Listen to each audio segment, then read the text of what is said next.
I'm just taking him around. I think he's afraid of getting lost. Without that leash and me guiding him along, I don't think he'd find his way back home. But it's kind of cute. A person is the best thing to happen to a shelter pet. Be that person. Adopt. Brought to you by the Ad Council and the ShelterPetProject.org.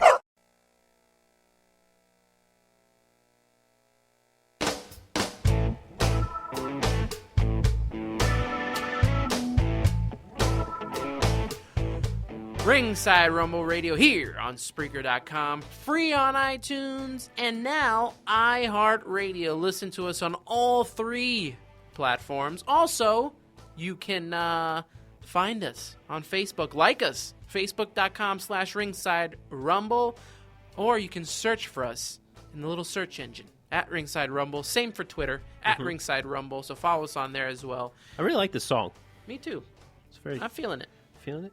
Yeah, it's nice little calming. It's calming and close out the show. Nice, great for summer, I think. Since summer's here. Summer is here. And the heat is on. There's a lot of heat. The heat is on. There's a lot of heat. A lot of heat on Jerry the King Lawler, that's for sure. Oh, my goodness. Did you see the article about that? I saw he was, trending, almost #1 the other day. Suspended indefinitely. Well, it's domestic abuse. The WWE is not a fan of domestic abuse, nor is any human being, I'd hope. Yeah.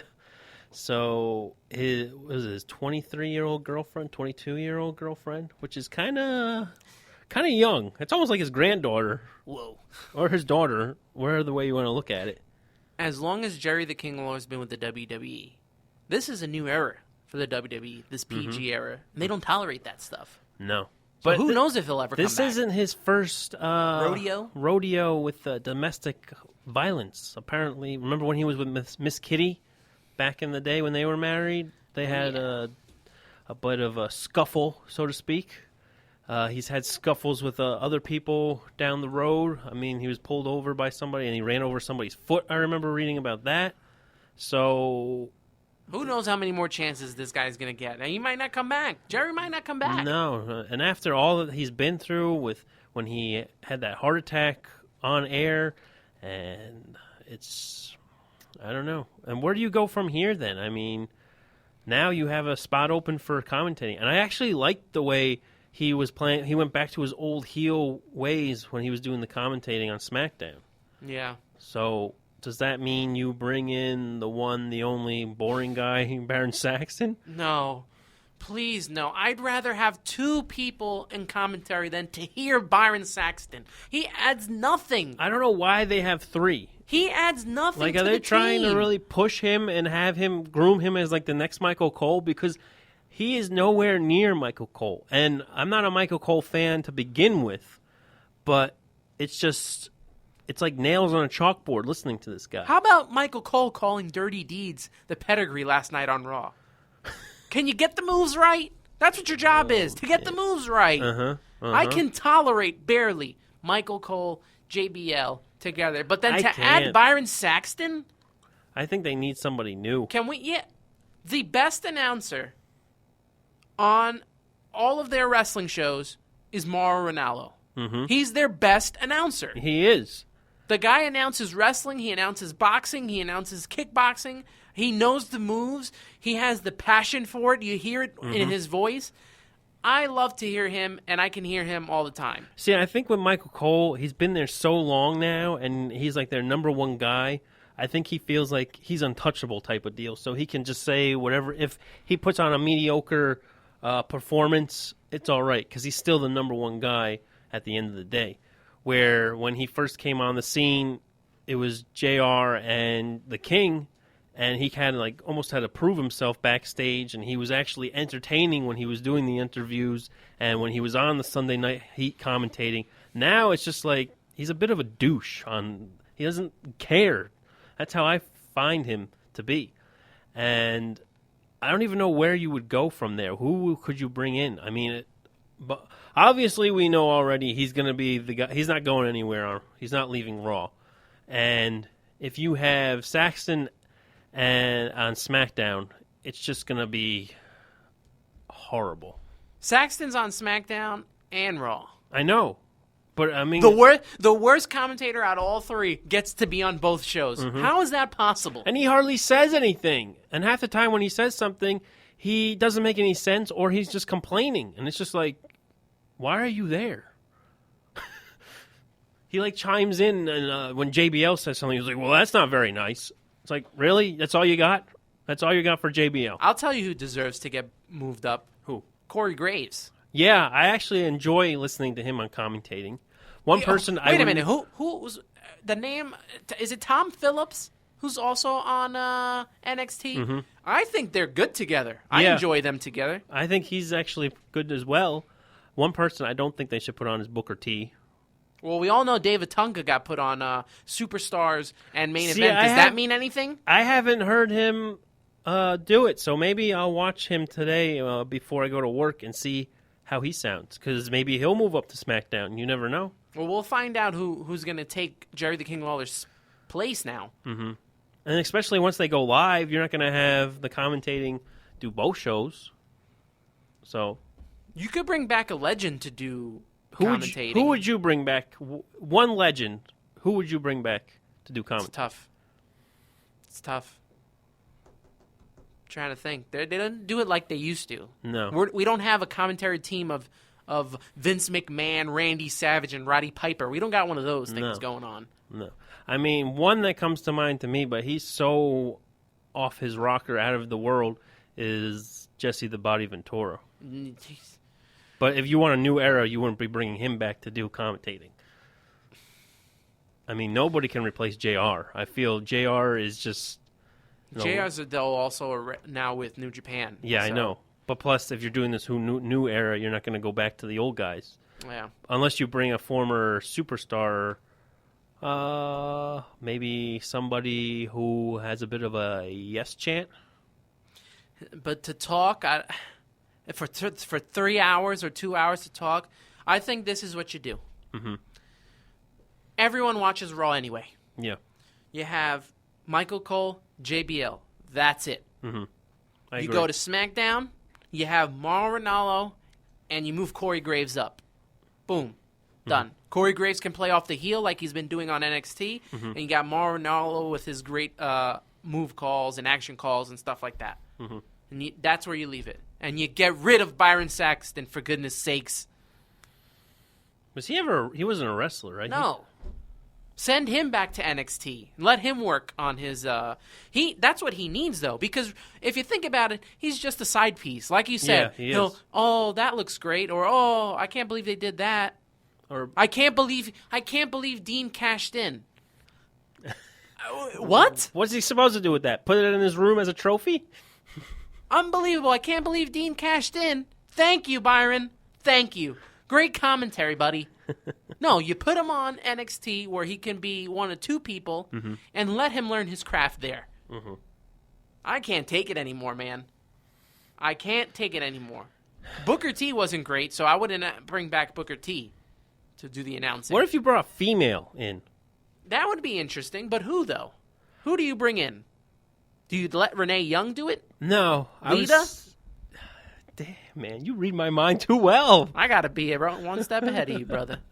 Well, she did the whole WrestleMania pre-show, and she was actually pretty good on that. She did all the announcing. I mean, if she was interested, I mean, I know she has a lot of other projects going on, but I think she would be a great candidate for maybe SmackDown, or if you wanted to put her on Raw.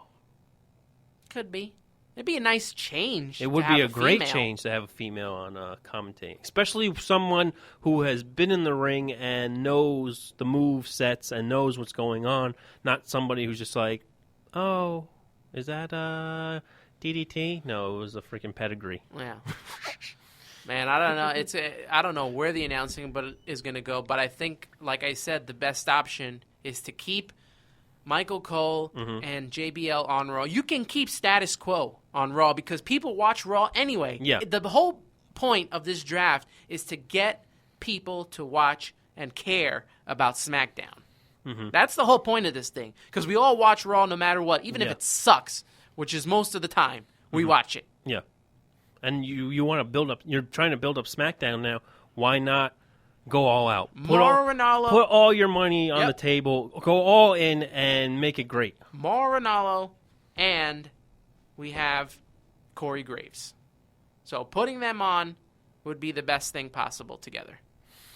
If not, throw it out there. Who would you want to see on SmackDown? Yeah. Who do you guys want to see be the announcers of SmackDown and Raw? Do you want to see a complete change? Mm-hmm.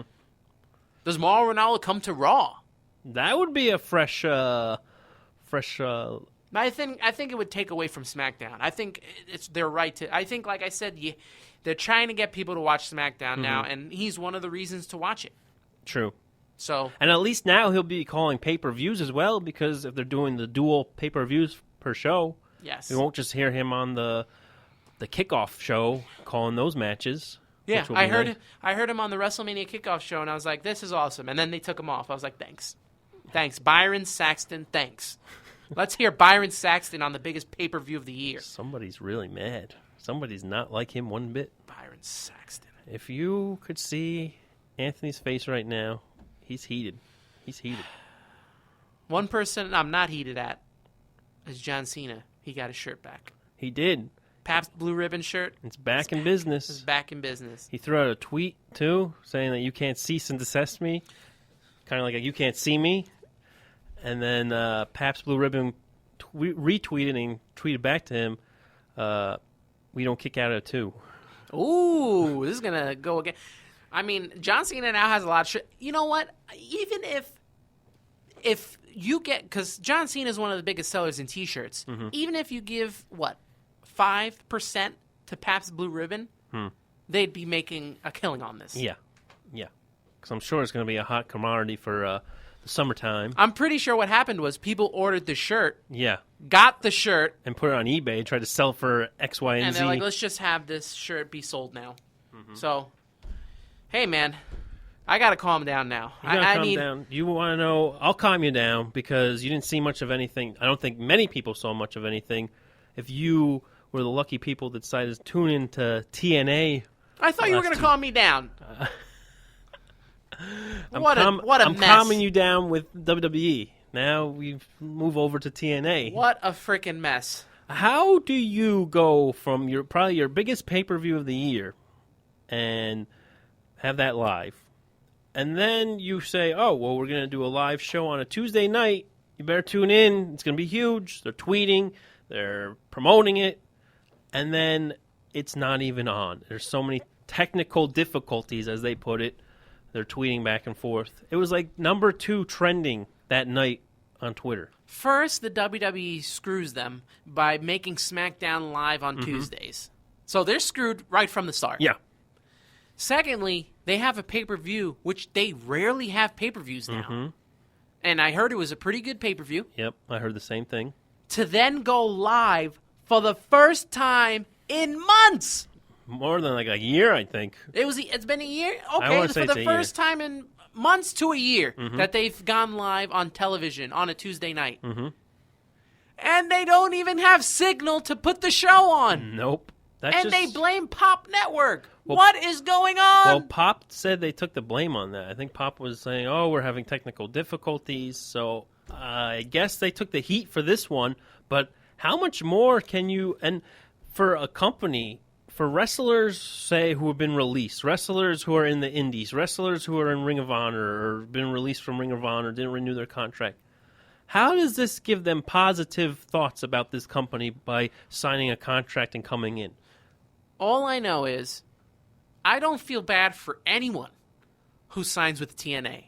I don't feel bad for you. Cowboy James Storm, I don't feel bad for you for re-signing back with TNA. You screwed yourself. Yeah, you saw... The Jeff Hardys of the world that signed this multi-deal contracts with TNA, I don't feel bad for you. But that's the thing. They're pushing... We've said it numerous times. They're pushing them for whatever reason. And you have the WWE coming in with this new era. How are you going to even stand up to these guys? Even a little bit. You can't go live. You have problems with your network. You are... Problems with money. You might be going bankrupt. There was problems being said about how they were going to sell, and then Dixie doesn't want to sell because she's too proud to sell, and she wants to hold on to the company. At the end of the day, what what greatness are you getting out of this? Like, your pride? Is that all? I mean, your company's going down the toilet. You had to move your offices to the warehouse where they have all the storage and all the products that they sell